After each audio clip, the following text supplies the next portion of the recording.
Chris Harrison. I'm a research assistant at the IDIA lab down in the basement of the architecture building here. It's the Institute for Digital Intermedia Arts. We are a cross-disciplinary lab, and one of our disciplines here is drones, or at least it was turned into one a few weeks ago. And our interest in drones is in the realm of reality capture, specifically using photogrammetry, which is a process where you can take dozens, hundreds of still images of an object from several different angles.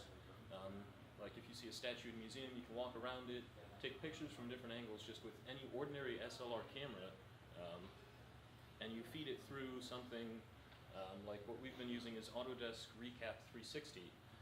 And it's a program that looks at the differences between each pair of images and calculates depth information out of that. So with nothing more advanced than a simple camera, you can create an entire 3D model of either an object from the outside in or of a landscape, which is called inside out capturing, where you're in the middle looking around.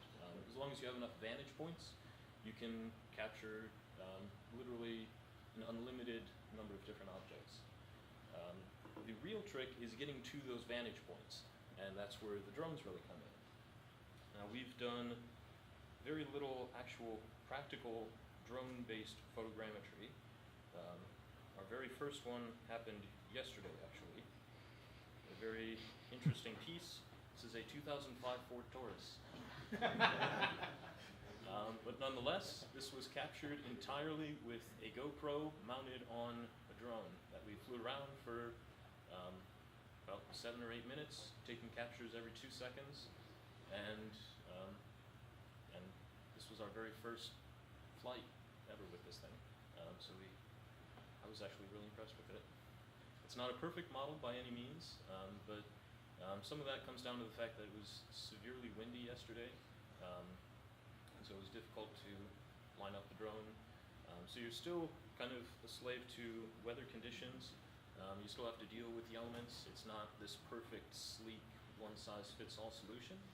But it's, I think, a very interesting technology that, especially with GPS, and it'll get more sophisticated as time goes on, will allow you to hold more and more precise positions, probably even to the point where you can say, oh, go to Google Earth, plot out a course, tell it to go capture, and it'll send out your drone.